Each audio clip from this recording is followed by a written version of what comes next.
What is going on, everybody? Welcome back to the channel. After Sound here, bringing you Splinterlands content every single day. We also stream right here in this channel every Tuesday, Thursday, and Sunday morning, so come by and say hello. All right, guys, I want to share with you some comments, and I apologize because I know I got away from the responding to comments videos. I'm trying to do more of it in text, and you guys are just too fast, which is awesome, right? I'm not complaining, but I do want to get back to the comments videos, and I will do that soon. But for today, for this video, I wanted to highlight a couple of comments that have come in, which I think are a shift in sentiment, especially because they come from people who can and have been critical at times in the past. So this is not a call out of anyone. If anything, I'm trying to point out the fact that, you know, there's a lot of rational minded people that are looking at this and maybe they're getting caught up in the hype. Who knows, right? But it's different, right? It's a very clear sentiment shift and very different from, man, this game sucks. The team is just, you know, pulling, sucking the community dry, blah, blah, blah. So first one was Bananas. And Bananas, right? Bananas, I love you because Bananas has always been is a frequent commenter on the channel. I appreciate that, Bananas. A lot of engagement there. And Bananas has been very critical in many ways, right? Never like negative about things, but just very critical about how the game is moving. And here's a comment from just very recently on the Rebellion reward card deep dive. Great roundup. I'm excited to level up some of these cards. I will admit I'm starting to wish I had some more money to put into the game. I'm getting the itch. All right, so there's one. Now, again, I just have a couple for you, so this won't be too long. But at the end, I'll get into why I think it's really important. Let me scroll down here and see if I can find the next one. So it was about one day ago. Here we go. So this is from Kendrid. So I wanted to go back into Splinterlands. Any beginner guide? I have talked about the fact that I think the comeback for Splinterlands is going to be driven not by new players necessarily, but by players returning.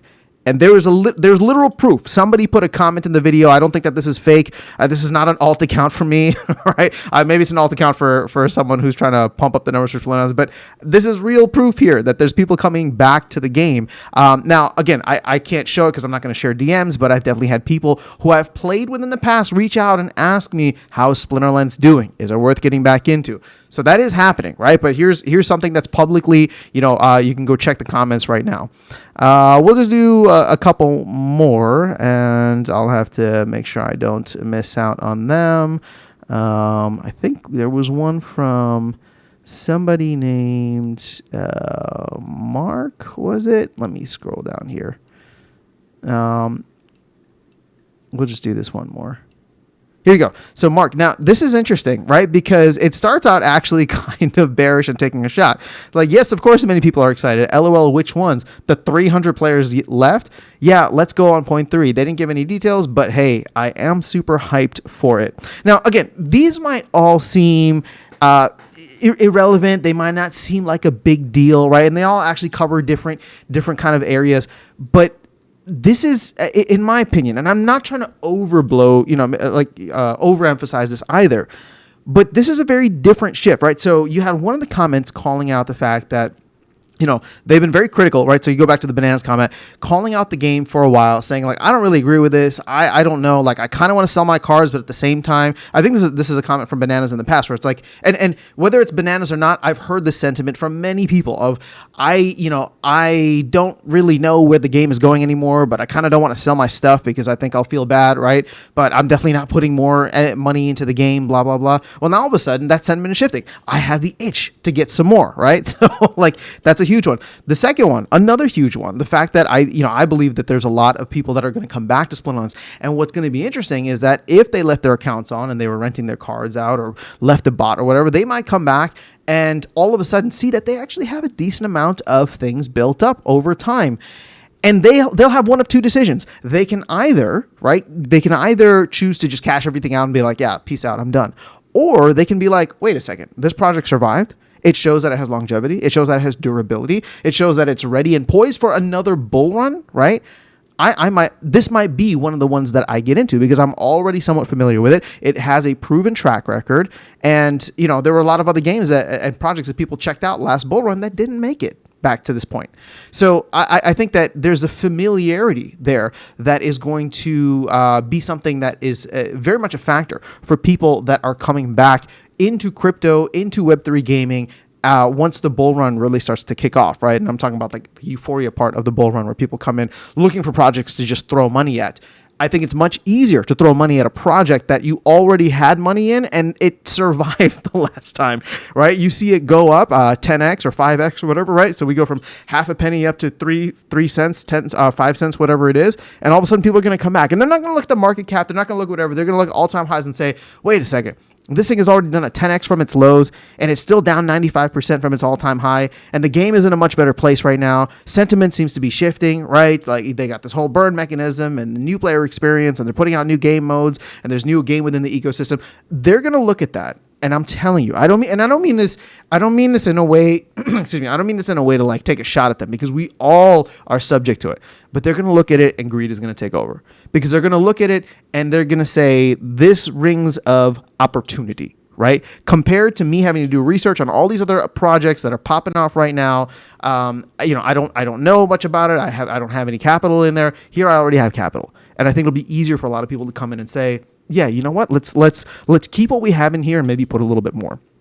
And then this last one, right? I mean, maybe this one doesn't really count as much, but what I'm trying to point out is just the fact that people are still hyped, right? We all have this kind of like sarcasm about, yeah, there's only like 300, 500, 1,000 real players in here, but this is what I'm talking about, where people at the end of the day still appreciate the game for what it is. They still appreciate the project for what it is. And whether or not it's about, hey, this thing can go to the moon, or it's just fun. And I like the ability to hold my assets. And I think that, wherever this is going to go, it's going to be something, right? Maybe it's not going to be a top tier project. Maybe it won't ever be a top tier project. But if it is a place where I can buy assets that, at least from this point forward, are going to do a much better job of holding their value over time, while I get value from the entertainment of using them to play and be a part of the ecosystem, that is something that I can spend money on. And this is the huge shift. So yes, I will make this point a big one too. This is a huge shift, because when we make this gradual, and I want to emphasize gradual shift from Web 2 to Web 3 thinking, that is going to be the thing that needs to click for people. Now, for many folks, right, like myself and others who joined in 2021, that click was very fast, right? That shift happened very fast, because it's like, especially with like TCGs, like you just got it. It's like, oh wait, I own my assets. That totally makes sense, right? But for people who are really, really stuck in the Web 2 ways, where it's just like, I will spend, $100 on Fortnite for skins or whatever, but they have no concept of like being able to like own the skins as NFTs and then trade them on the secondary market, or those skins actually having, verifiable, trustless scarcity. It's going to take a while for that shift to happen, right? But when it does, it's going to be a magical thing, right? And it's going to be a magical thing for Web3 gaming across the board. I don't know that it's going to happen like next year, right? I don't even know it's going to happen in the next couple of years. It might be a decade-long process where it takes time for these new game studios to go through a bull run, to get the money that they need, to fix up the mistakes that they made, right? Even look at Splinterlands, for example, right? They are a game studio that's been around only for 6 years, right? Compared to Wizards of the Coast and all the other, and Pokemon, all these other brands that have been around for a long time. They've been around for 6 years. They had a huge boom. They got a huge influx of money. They screwed it up, right? Because they did not spend it in a way that was beneficial. And during the bear market, when they should have been growing and building, which is difficult still, right? Because it is a bear market. They had to go through and fix up a lot of the mistakes. They had to go through and do it with a skeleton crew, right? After doing 2 rounds of layoffs. But if they are poised to make a decent return this time around, I don't think that you can deny that Matt, at the very least, is much more conservative than Aggie, right? Previous leadership. And I don't think that you could deny that he's laser focused on bringing value to specific areas within the game, piece by piece by piece. And they are doing that slowly and steadily. So yes, I know the token prices during his tenure have continued to go down. But if you look at the underlying structure for what is happening within the game, and I talk about this from like, I've said it before, where it's just like so many of the faucets have been closed, right? So many of the sinks have been opened or expanded, so that when things start to burn, they can burn really bright. Now, again, that's not a prediction. That's just saying that, hey, the infrastructure is there. And if we are to get some blow-off top type of bull run, euphoric bull run, similar to what we had in 2017 and 2021, within the next 12 months here, right, between 2024 and 2025, we have the right setup for it. Whether that happens or not, whether the team is effective in marketing, whether people go that far down the risk curve, right, to a $7 million market cap project, that all remains to be seen. But the bigger the bull run is, right, the bigger the return obviously could be lower down on the risk curve. And then, in my opinion, the brighter Splinterlands can burn because of the fact that we collectively, like the team, the DAO, the community, have put together a much better product overall that is something that can take advantage of any type of situation. And Matt has said this, so I'm really just echoing his sentiment, right? Where he's just like, they got totally blindsided last bull run. They had no idea, like hundreds of thousands of players and accounts were going to be set up and new people were coming in. Now they're expecting it, right? And so it's better, right? It's better to expect it than to not expect it.